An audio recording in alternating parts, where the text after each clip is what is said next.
Buenos días a los que no había tenido oportunidad de saludar. Vamos a continuar con las doctrinas de la gracia, lo que venimos entendiendo acerca de los 5 puntos. Pero antes de decir lo que tengo para decir esta mañana, hoy nos vamos a reunir de manera especial porque es un culto de acción de gracias, ¿cierto? Y tenemos este compartir y las cosas que vamos a hacer después de la reunión. Y comentaba con unos hermanos en esta semana de que el 23 de mayo del 2021, o sea, mañana hace un año, fue la primera vez que nosotros asistimos con mi familia aquí a Redención. Después de casi 2 años de estar bregando en la otra congregación donde estábamos, y este señor que está ahí atrás de ustedes fue muchas veces mi paño de lágrimas y el que escuchaba mis quejas de las cosas que pasaban allá. Y lentamente fue pasando de ser el hermano con el que compartíamos a veces debates bíblicos que nos escribíamos una vez al año, ¿no? Por el día del cumpleaños. Pasó de ser el hermano que le enseñaba música a mis hijas para convertirse en mi amigo. Y yo le doy muchísimas gracias al Señor por la vida de Edgar, por todo lo que nos ayudó en este proceso. Cuando llegamos aquí ese domingo 23, recuerdo que nos atendió amablemente el hermano Fiber, estaba por ahí en la puerta, siempre con la sonrisa. Después conocimos ese mismo momento al pastor Humberto, hombre muy amable, muchas gracias. Entonces, ya que es una reunión de acción de gracias, quería dar gracias por eso, porque hemos aprendido en este año en esta congregación a ser pastoreados, a tener amigos en el Señor, algo que de pronto antes no habíamos podido tener en el otro lugar. A aquellos que nos han abierto la puerta de sus casas, de verdad muchas gracias. De los que han sacado de sus recursos para ayudarnos en nuestras necesidades, muchas gracias. Para nosotros es como familia un honor pertenecer a esta congregación. Y sobre todo los que nos llevan en sus oraciones, algo que yo siempre he valorado, es que alguien se tome de su tiempo para orar por mí y para orar por mi familia. Porque ustedes tienen sus necesidades, como yo las tengo, pero hacen a un lado sus necesidades para orar por nosotros. De verdad, muchísimas gracias. Y bueno, entremos en materia porque ustedes no pagaron para venir a escuchar aquí testimonios de poder. Hemos visto hasta el momento en las doctrinas de la gracia, número 1, la depravación total, que nos la enseñaba el hermano Segundo. Número 2, la elección incondicional, o elección ¿qué? Nos decía el hermano Nicolás, ¿alguno lo recuerda? Elección inmerecida, muy bien. Y hay una forma fácil de pronto de memorizar esos 5 puntos a través de 5 personajes. Con respeto delante del Señor lo digo como personajes. Porque en la depravación total uno ve al hombre sin Dios. En la elección ve la acción del Padre como tal. En esta tercera doctrina que vamos a entrar a estudiar estos 3 domingos, que es la expiación, vamos a ver la acción del Hijo. En la gracia irresistible que nos va a enseñar nuestro hermano John, vamos a ver la acción del Espíritu Santo, y en la perseverancia de los santos que nos va a enseñar nuestro hermano Wilmar, vamos a ver al hombre con Dios. Sencillo, hombre sin Dios, Padre, Hijo, Espíritu Santo y hombre con Dios. Eso es lo que vamos a ver en las doctrinas de la gracia. Y como les digo entonces, a mí me corresponde durante estos 3 domingos la expiación limitada. Muy bien. Quiero antes de comenzar con el bosquejo hacer un pequeño test de conocimiento. ¿Quiénes de aquí tienen el Espíritu Santo? Amén. Todos levantaron la mano, excelente. ¿Quiénes tienen Biblia? Amén. ¿La saben leer? A veces, ¿no? Esas genealogías del libro de Crónicas a veces son complicadas de leer, pero en general uno las sabe leer. ¿Saben pensar sobre lo que leen? ¿Sí?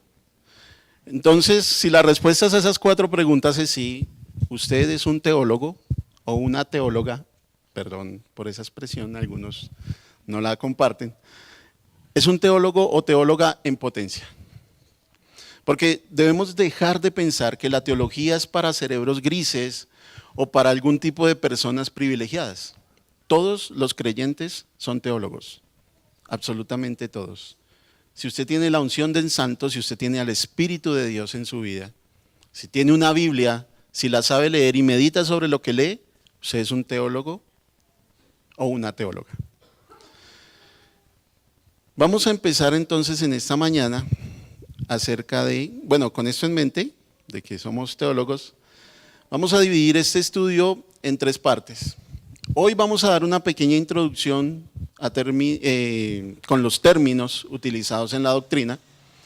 Dentro de 8 días vamos a desarrollar la doctrina de la expiación como tal y vamos a tratar de unirla con lo que nos ha enseñado el hermano Segundo y el hermano Nicolás. Y en el tercer domingo vamos a hacer una aplicación práctica de lo que es la doctrina de la expiación limitada. Siempre he considerado que los términos en cualquier parte son importantes, sobre todo en el lenguaje, ¿sí? Vamos a poner un ejemplo sencillo. Hermano Wilmer, sé que siempre es tan participativo en estas clases. Su merced, cuando escucha la palabra chuzo, ¿en qué piensa? Bueno, pues varias terminaciones, ¿no? Chuzo de la carne en el palo. Perfecto. La carne, no ya, la carne en el palo, perfecto. Hermano Andy, su merced tiene de pronto otra idea acerca de chuzo.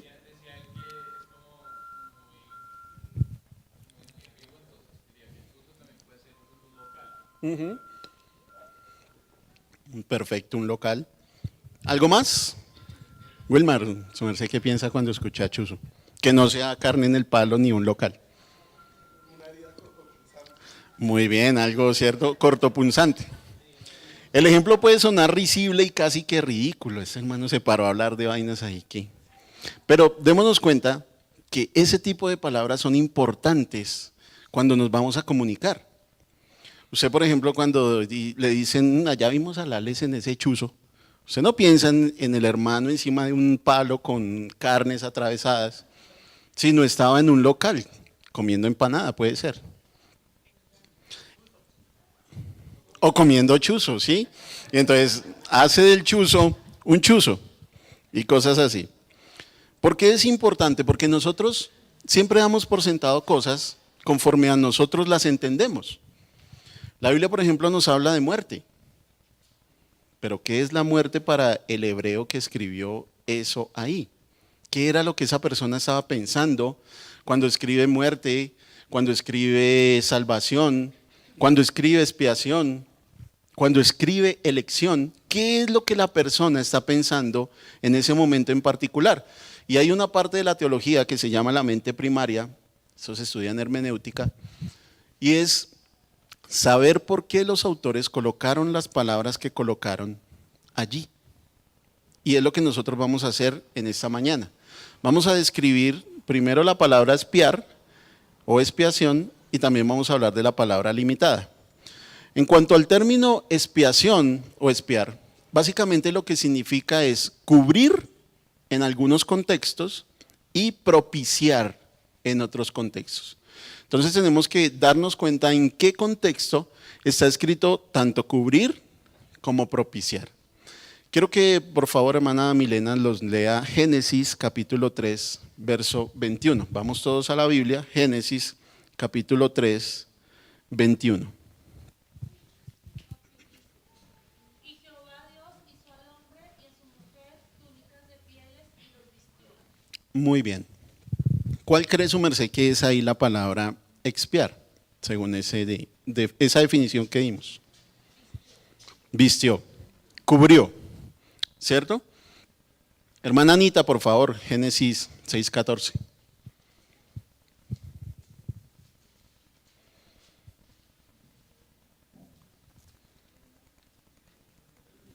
Génesis capítulo 6, verso 14. Hazte un arca de madera de ciprés para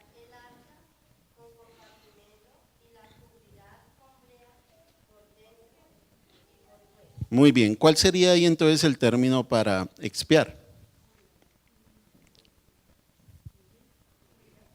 Y la cubrió. Muy bien, perfecto. Nos damos cuenta entonces que el término puede tener, como lo decía nuestro hermano Andy de manera acertada, mucha ambigüedad. Por una parte puede ser usado para cubrir con unas pieles de animales los cuerpos de Adán y Eva, ¿cierto? En el primer ejemplo. Pero también puede ser utilizado para cubrir las tablas con las que se construyó el arca, ¿cierto? O los maderos, bueno, no sé a ciencia cierta cómo sería. Nos damos cuenta entonces que si buscamos solamente en el Antiguo Testamento, vamos a encontrar cerca de 100 referencias acerca de este término, unos hablándonos de cubrir y otros hablándonos de propiciar. Y vamos a irlos descubriendo allí. Si usted tiene alguna pregunta, ya sabe que la puede hacer con total libertad. La mayoría de las veces, el vocablo expiar se utiliza en el sentido teológico de cubrir, pero de cubrir por medio de una sangre que que entregaba en un sacrificio, que se entregaba en un holocausto. Este encubrimiento en la Escritura da la idea de que esconde el pecado de la vista de Dios y a la vez limpia al pecador. ¿Sí me hago entender? Cuando una persona asesinaba a un animal o sacrificaba a un animal y con eso trataba de expiar su culpa o expiar su pecado, lo que hacía era cubrir su pecado de la vista de Dios. Era lo que se entendía por medio del sacrificio y a la vez limpiaba a la persona. Había una remisión, ¿saben lo que es una remisión, no? Una transmisión del pecado de la persona al animal. Y por medio de la muerte del animal, entonces el pecado quedaba cubierto, no borrado, cubierto, porque es importante que lo entendamos. Y al quedar cubierto, entonces la misma persona iba quedando limpia. ¿Amén hasta ahí? Este término expiación se encuentra muy referenciado en Levítico 16. Quiero que lo busquemos porque es donde vamos a encontrar mucho del significado de esta palabra. Levítico capítulo 16. Y le voy a estar pidiendo a algunos hermanos y hermanas que vayamos leyendo algunos de los pasajes que vamos a encontrar allí. Levítico 16 es el capítulo del día de la expiación. La fiesta, una de las 3 fiestas más importantes que había dentro del pueblo judío. Estaba el día de la expiación, el día de Pentecostés, o de las primicias de las cosechas, y el día de los tabernáculos, o la fiesta de los tabernáculos. Eran las 3 fiestas más importantes que ellos tenían allí. Y el día de la expiación, que está referenciado en el capítulo 16, habla sobre las instrucciones que Dios le iba a dar, no solamente al sumo sacerdote, que en ese momento era Aarón, allí en Levítico, a los sacerdotes alrededor, sino también era una instrucción especial y general para el pueblo. Entonces, lo primero que tenía que hacer el sumo sacerdote era limpiar los pecados suyos y de su familia. Mi hermano Alejandro, por favor, capítulo 16 de Levítico, verso 3.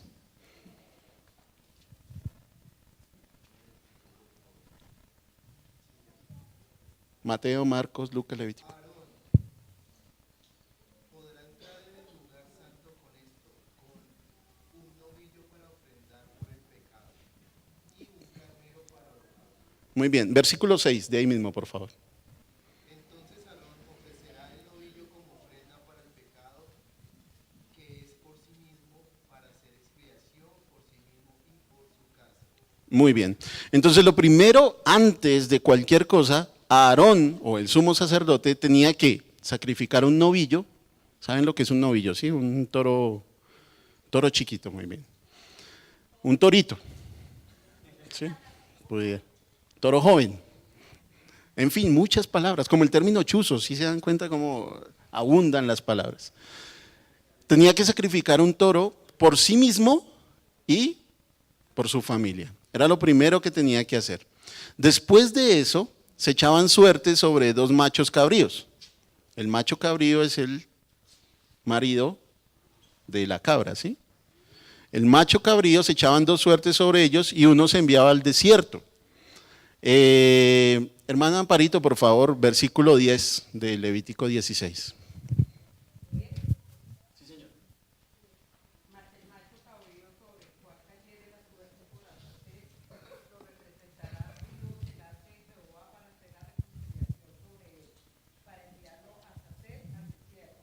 Muy bien, ese se enviaba al desierto, pero había otro que se sacrificaba. Versículos 15 al 20, hermano Edgar, por favor. Después degollará el macho cabrío de la ofrenda por el pecado que es por el pueblo, y llevará su sangre detrás del velo y hará con ella como hizo con la sangre del novillo. La rociará sobre el propiciatorio y delante del propiciatorio. Hará pues expiación por el lugar santo a causa de las impurezas de los israelitas y a causa de sus transgresiones, por todos sus pecados. Así hará también con la tienda de reunión, que permanece con ellos en medio de sus impurezas. Cuando Aarón entre a hacer expiación en el lugar santo, nadie estará en la tienda de reunión hasta que él salga, para que haga expiación por sí mismo, por su casa y por toda la asamblea de Israel. Entonces saldrá al altar que está delante del Señor y hará expiación por él, y tomará de la sangre del novillo y de la sangre del macho cabrío y la pondrá en los cuernos del altar por todos los lados. Y con su dedo rociará sobre él de la sangre 7 veces, y lo limpiará y lo santificará de las impurezas de los israelitas. Cuando acabe de hacer expiación por el lugar santo, la tienda de reunión y el altar, presentará el macho cabrío vivo. Muy bien, gracias, mi hermano. Entonces nos damos cuenta como a través de ese sacrificio iba a ser expiado el pecado. ¿Recuerdan el término expiar, no? Cubrir, cubrir. Por el momento es cubrir. Estamos cubriendo el pecado. Y este día de la expiación se celebraba una sola vez al año. Si usted continúa leyendo el capítulo, se dará cuenta que era el día 10 del mes séptimo, que se celebraba el día de la expiación. Únicamente ese día podía el sumo sacerdote entrar hasta el lugar santísimo del tabernáculo o del templo en representación del pueblo. Pónganme atención a los términos porque los vamos a usar mucho dentro de 8 días. Una vez al año podía entrar el sumo sacerdote en representación del pueblo. Este pasaje de Levítico 16 ilustra el empleo de una figura que es muy representativa en el Antiguo Testamento, y es el hecho de que el pecado podía ser llevado por alguien que no fuera el pecador. En este caso, ¿por quién? Por el animal, ¿cierto? El animal llevaba el pecado del pecador. Y es una figura que se repite siempre en el Nuevo Testamento. Ese término llevar del versículo 22, por favor, versículo 22, alguno, hermano Pedro, por favor, versículo 22. Sí, señores, seguimos ahí en Levítico 16.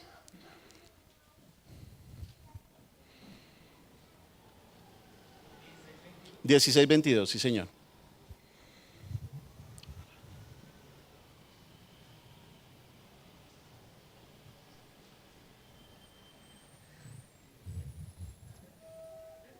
Y aquel macho cabrío llevará sobre sí todas las iniquidades de ellos a tierra inhabilitada, y dejará ir al macho cabrío por el desierto. Muy bien, ese término llevará frecuentemente es usado en el Antiguo Testamento como sinónimo de perdón. Y lo encontramos muy representado, sobre todo en la profecía de Isaías, capítulo 53. Hermana Paola, por favor, Isaías 53. Vamos a ver cómo ese término llevará le daba la idea a la persona de que el pecado suyo había sido transmitido a alguien que no fuera el mismo, que es de lo que estamos hablando aquí en la expiación. Isaías 53, versículo 4. Ciertamente Él llevó nuestras enfermedades y cargó con nuestros dolores, con todo. Nosotros fuimos por azotado, por herido de Dios y afligido. Versículo 12. Por tanto, yo le daré parte con los grandes y con los fuertes repartirá despojo. Porque derramó su alma hasta la muerte y con los transgresores fue contado. Llevó el pecado de muchos e intercedió por sus transgresiones. Muy bien, entonces nos damos cuenta como llevó y llevará, ¿cierto? Y lleva, da esa idea de que mi pecado le fue transmitido a él, a otra persona. Eso en cuanto al término expiar, que nos habla de cubrir. Pero también el término nos habla de propiciar. Hace como un mes más o menos, o 3 semanas, el pastor Humberto nos hablaba sobre la propiciación. ¿Alguno recuerda que nos hablaba él ahí en Primera de Juan sobre la propiciación?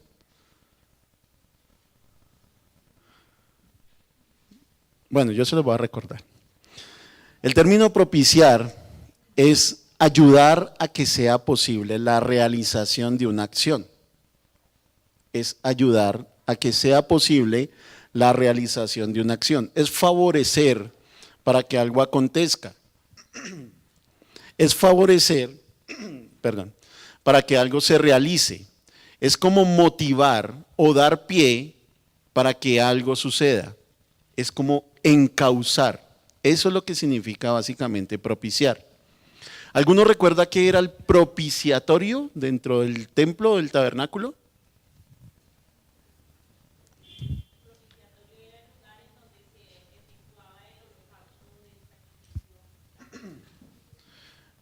No, ese era el altar. El propiciatorio era una plancha de oro. ¿Recuerdan? Dentro del lugar santísimo había una urna recubierta totalmente en oro. Pero por encima de esa urna, ¿qué había dentro de la urna?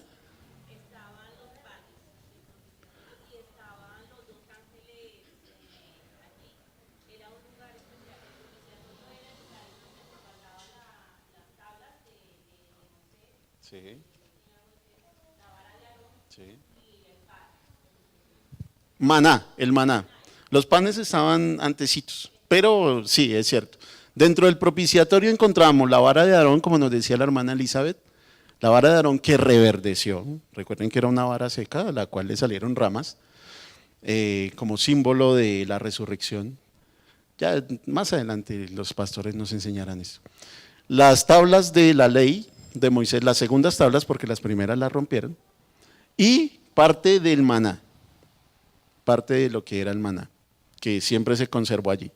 Pero encima de esa urna estaba el propiciatorio. El propiciatorio era una plancha de oro, como nos decía la hermana Elizabeth, sobre la cual había 2 querubines de pie y mirándose uno al otro. Siempre creí, no sé por qué, creo que fueron los videos de Cash Luna y esas vainas que veía uno antes, que había un tazoncito encima de, sí, me enseñaron que había un tazoncito y lo que hacía el sumo sacerdote era derramar la sangre en ese tazoncito. Pero, hermanos, cuando fui a la Biblia me di cuenta que tal tazón nunca existió. Lo que había era solamente la plancha de oro y lo que hacía el sumo sacerdote era rociar la sangre ¿de qué? Del novillo. ¿Se acuerdan del torito chiquito del que hablamos ahorita? Él llevaba la sangre de ese novillo y la regaba sobre el propiciatorio. Básicamente lo que significa allí en todo este lugar simbólico era que el propiciatorio mostraba el trono de Dios. Y cuando rociaban la sangre, la habitación de Dios, que era entre los querubines, porque es donde Dios habita entre querubines, miraba hacia abajo, miraba las tablas de la ley, pero cuando veía la sangre podía no solamente ver las tablas de la ley, sino también ver la sangre de lo que se había sacrificado y por ende cubrir el pecado. Gracias, mi hermano. Me hubieras traído otro Gatorade de pronto. Mentiras, muchas gracias, mi hermano. Dios lo bendiga, mi hermano, gracias. Es que tengo la garganta bastante mal. Pero continuamos. Cubría entonces el pecado no solamente de Aarón, no solamente de su familia, sino también de todo el pueblo. Lo encontramos ahí en Levítico. Entonces, esa plancha de oro que representaba el trono de Dios o la presencia de Dios, era el punto neurálgico sobre el cual el pueblo podía descansar porque sus pecados habían sido cubiertos y ellos podían obtener el perdón porque el sacrificio se había hecho. Así que podemos ver cómo la propiciación o expiación del pecado era algo fundamental para la aceptación que el pueblo podía tener delante de Dios. Hermano Jorman, por favor, volvamos a Levítico. Versículos 14 y 15, Levítico 16.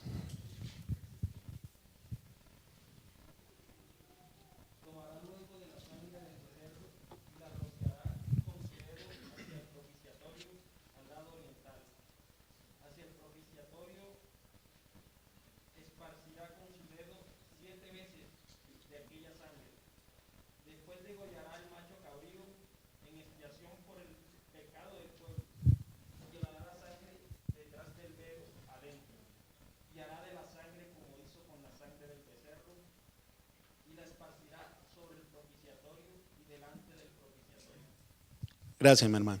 Entonces nos damos cuenta que ese lugar era importantísimo para que el pueblo de Israel pudiera obtener el perdón. Pero no solamente se utilizaba la sangre para expiar o propiciar.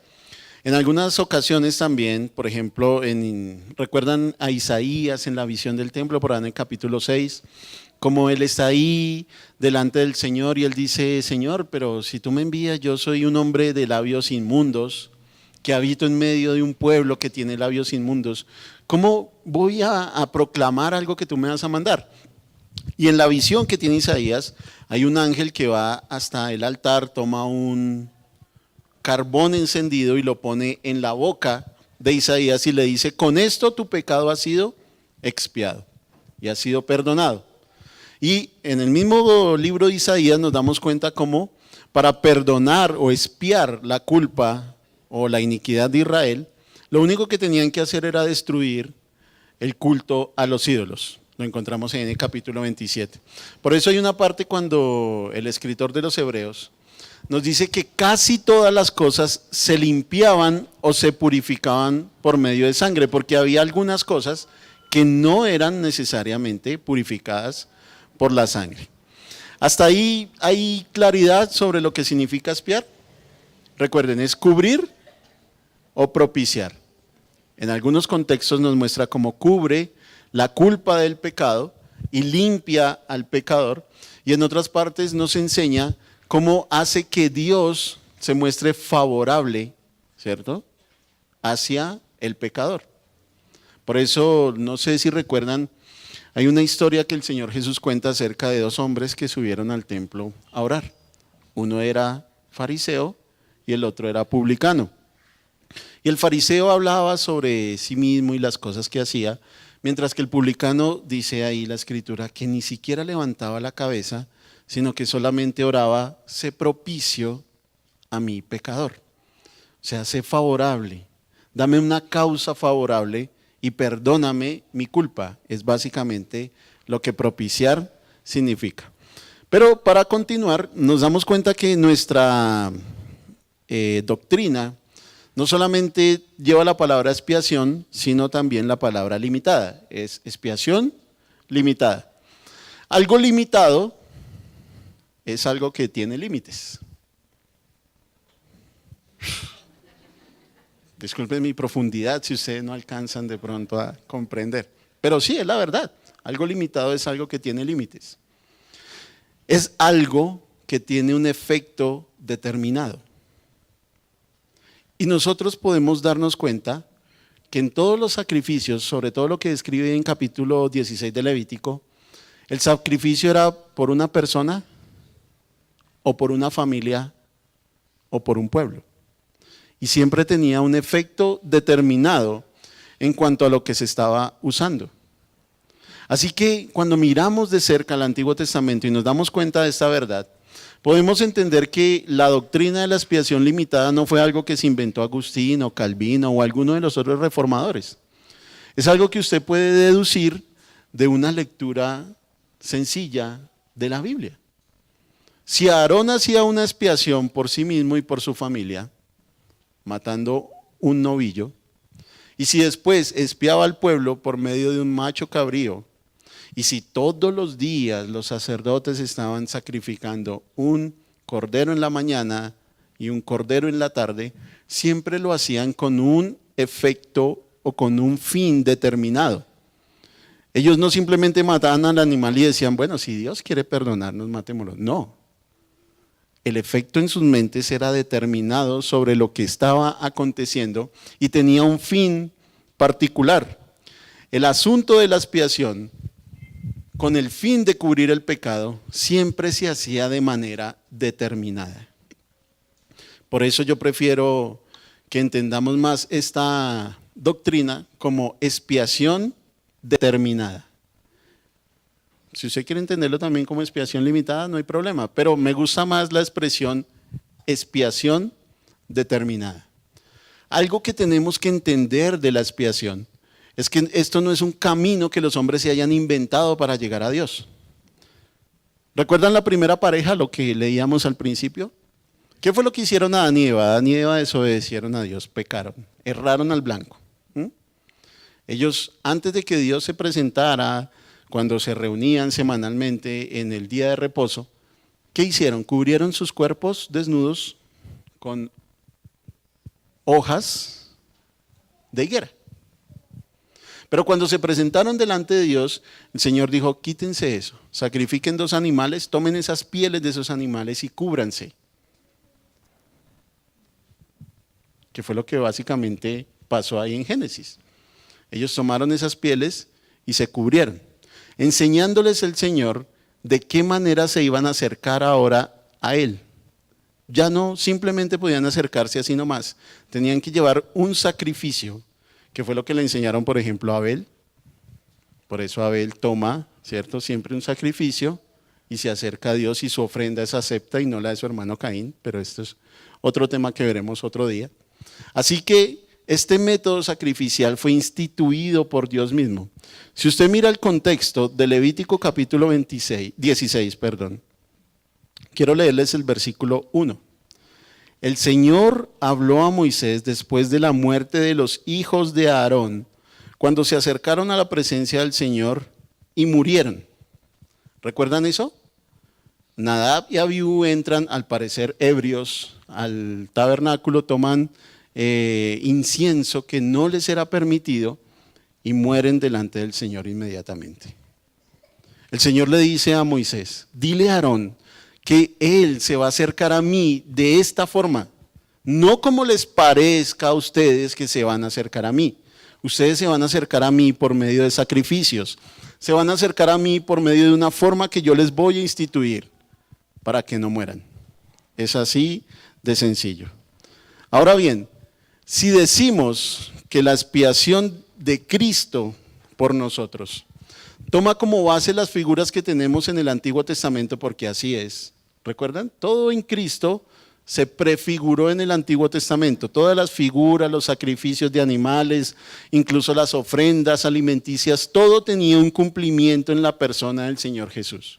Si decimos que el sacrificio de Cristo toma como base esas figuras, como lo enseña la carta a los Hebreos y otros escritos ahí del Nuevo Testamento, entonces debe llevar la misma implicación que tenían esas figuras. ¿Sí me hago entender? Si la figura manifestaba que un animal debía morir, entonces a quien representaba esa figura debía morir.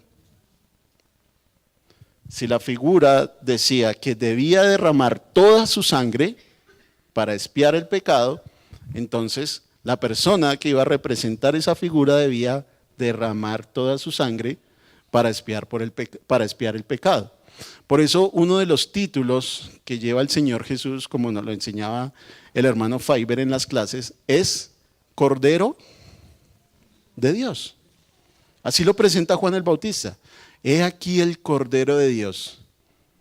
¿Qué es lo que sigue diciendo? Que quita el pecado del mundo, que cubre, que hace propicio el favor de Dios sobre los pecadores.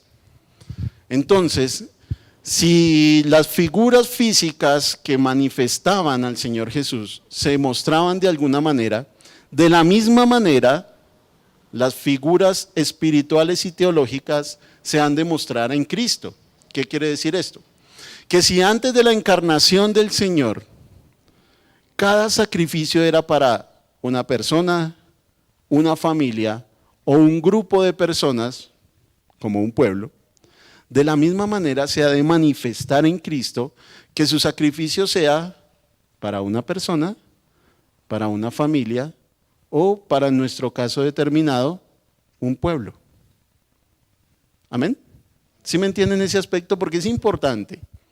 El sacrificio de Cristo muestra, o mejor, revela todo lo que las figuras del Antiguo Testamento escondían. Y allí encontramos que ese sacrificio solo se hacía para un pueblo. Su merced no ve en la Biblia a Aarón sacrificando el novillo y dice, bueno, esto ojalá sea para allá, para los indígenas del norte de África o algo así. El mandato del Señor era claro, sacrifica un animal por ti, por tu familia, y después vas a sacrificar un animal por el pueblo. De la misma manera, Cristo muere por el pueblo. Pero es algo que vamos a desarrollar dentro de 8 días, porque mi tiempo ya se me acabó, mis hermanos. Esta mañana y también el bosquejo, ya no tengo nada más que decirles. ¿Amén? ¿Hay alguna pregunta que deseen formular? ¿O algo que quieran aclarar de pronto de lo que yo dije no se ha entendido bien? ¿O algo que quieran agregar? ¿No? Dentro de 8 días entonces vamos a ver el desarrollo doctrinal de la expiación limitada. Vamos a tener en cuenta esto que hablamos hoy sobre cubrir, propiciar. ¿Listo? Y de qué manera las figuras del Antiguo Testamento mostraban a Cristo. Vamos a orar, mis hermanos, y pasamos luego a nuestro break. Señor, muchas gracias por tu bondad. Gracias por permitirnos en esta mañana encontrar en tu palabra tus verdades. Mi Señor, pasó mucho tiempo, pero tu sabiduría es mejor que la mía. Y tus tiempos, Señor, son más perfectos que lo que yo creo que deberían ser. Te suplico, Señor, que estas verdades sobre la expiación, sobre cómo propiciaste nuestra salvación, sobre cómo instruiste, Señor, a los hombres para podernos acercar a ti, quede clara en nuestras mentes y en nuestros corazones. Te suplico, Señor, que por medio de esa acción preciosa de tu Espíritu Santo de enseñarnos, mis hermanos puedan comprender tal vez lo que yo me quedo corto en palabras. Te pido que la Escritura, Señor, tenga un realce especial y que ellos puedan ver esa manifestación preciosa de tu Espíritu, Señor, enseñándoles, instruyéndoles y mostrándoles la manera en que tú abriste este camino, Señor, de la expiación para podernos acercar a ti. Gracias te doy en esta mañana, Señor, por tu verdad, porque nosotros somos torpes al entender, pero tu verdad es tan clara, tan diáfana, Señor, que no hay especulación alguna en nuestras mentes para poder desviarnos.